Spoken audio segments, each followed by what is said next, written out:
BPSC अभ्यर्थियों की मांगों को लेकर किस तरह से पप्पू यादव के समर्थक सड़कों पर उतर चुके, इसकी तमाम तस्वीरें हमने आपको दिखाई। इस पर ज्यादा जानकारी के लिए हमारे साथ अमित सिंह जुड़े हुए हैं। अमित, किस तरह का जो असर है वो नजर आ रहा है? क्या कुछ और तस्वीरें हैं?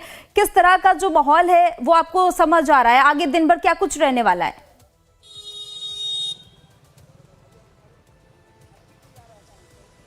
देखिए नेहा, पप्पू यादव ने जो ये बंद का आह्वान किया है, दरअसल जो तस्वीरें दिखाई पड़ रही हैं, ये तस्वीरें पटना शहर के बोरिंग रोड चौराहा और इनकम टैक्स कोलंबर की हैं। और इसके अलावा पप्पू यादव भी अभी सड़क पर उतरने वाले हैं। उससे पहले उनके कार्यकर्ता सड़क पर उतरे हैं। जाहिर है अपनी उपस्थिति दर्ज कराने की कोशिश की जा रही है। पप्पू यादव ने ये जो आह्वान किया है नेहा, ये दरअसल बिहार बंद का आह्वान भले ही बीपीएससी अभ्यर्थियों की मांगों को लेकर है, लेकिन अब देखिए इस ऐसे बंद का क्या आप देखिए मायने क्या है कि आप एक तरफ बीपीएससी अभ्यर्थियों के री एग्ज़ाम हो गए, जो एग्ज़ाम होना था वो 4 तारीख को हो गए, उसके बाद इस बंद का क्या मतलब है? क्योंकि प्रशांत किशोर भी इससे पहले आमरण अनशन पर है और इधर पप्पू यादव जो है वो बिहार बंद कर रहे हैं। इससे पहले उन्होंने ट्रेनें रोकी थी अभी 4 दिन पहले। तो देखिए असलियत में ये है कि छात्रों की जो मांग है वो मांग वही की वही रही हुई है, लेकिन जो पॉलिटिकल पार्टीज हैं वो अपनी अपनी उपस्थिति दर्ज करा रही है। इस पर खूब खुलकर सियासत हो रही है।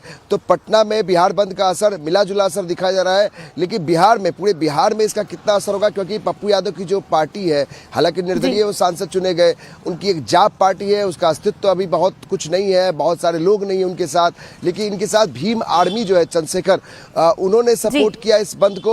और सबसे बड़ी दिक्कत है पप्पू यादव के इस आह्वान पे कि जो विपक्षी पार्टियों के तमाम दलों को उन्होंने आह्वान किया था इसका समर्थन के लिए, तो न आरजेडी, कांग्रेस या वाम दल कोई भी इनके बंद के साथ खड़े नहीं है। जाहिर है कि ये बंद जो है कितना कारगर असर होगा ये कहना ही बड़ा मुश्किल है, लेकिन पटना में जो मिला जुला असर दिखाई पड़ रहा है, लोगों को परेशानी हो रही है। लेकिन सबसे बड़ी बात है कि पप्पू यादव ने इस बात का ख्याल रखा था कि संडे के दिन इस बंद का आह्वान किया था ताकि जो स्कूल कॉलेज में बच्चे जाते हैं उसको परेशानी न हो। लेकिन जो आवाजाही है उसमें बाधित हो रही है और इसका असर जरूर देखने को मिलेगा। अब बाहर के यानी पटना से बाहर क्या स्थिति है, जैसे क्षण के खबर आती है या तस्वीरें आती है पता चलेगा। लेकिन पप्पू यादव का जो ये बिहार बंद है नेहा, वो पूरी तरीके से शुद्ध रूप से राजनीति हो रही है। क्योंकि देखिए छात्रों की जो मांगे हैं उस पर सरकार थोड़ी सी भी अपने फैसले पर पीछे हटने वाली नहीं है। बीपीएससी एक कदम पीछे नहीं हट रहा है। जाहिर है री एग्जाम भी हो गए, फिर ऐसे बंद से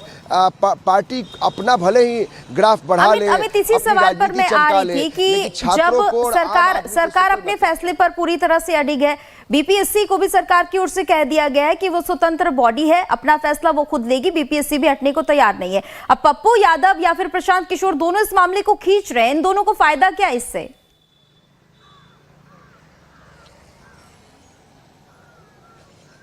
देखिए नेहा, इसी सवाल को हमने तेजस्वी यादव से, जब लाइफ टाइम्स के मंच पर तेजस्वी यादव थे, कल हमसे यही सवाल कर रहे थे कि आपने तो छात्रों को बीच में छोड़कर आप निकल गए, अब बचे प्रशांत किशोर और पप्पू यादव। छात्रों की मांग तो दूर, उनके पॉलिटिक्स हो रही है उस पर तेजस्वी यादव ने भी कहा ये बात कि देखिए छात्रों की जो मांगे थी उसका अब राजनीतिकरण हो रहा है और जो लोग इसमें घुस रहे हैं वो दरअसल इस पर सियासत कर रहे हैं। और छात्रों की जो मांग है वो पॉलिटिकली इसको लड़ाई लड़नी होगी, सड़क से लेकर सदन तक लड़ाई लड़नी होगी। और मुख्यमंत्री नीतीश कुमार को उन्होंने पत्र लिखा। तो देखिए सब अपनी अपनी सियासत कर रहे हैं, चाहे वो तेजस्वी यादव हो, वो मुख्यमंत्री नीतीश कुमार पर दबाव बना रहे हैं, पत्र लिखकर बार बार मीडिया में बीपीएससी अभ्यर्थियों की बात करते हैं। पप्पू यादव अपनी लड़ाई सड़क पर लड़ रहे हैं, प्रशांत किशोर आमरण अनशन कर रहे हैं। लेकिन इसको शुद्ध रूप से हम मानेंगे नेहा, जो आप जिस तरफ इशारा कर रही है कि जब बीपीएससी अपनी बात पे अड़ा हुआ है, जो सरकार है वो एक कदम पीछे हटने को तैयार नहीं है, तो फिर ऐसे बंद, ऐसे आमरण अनशन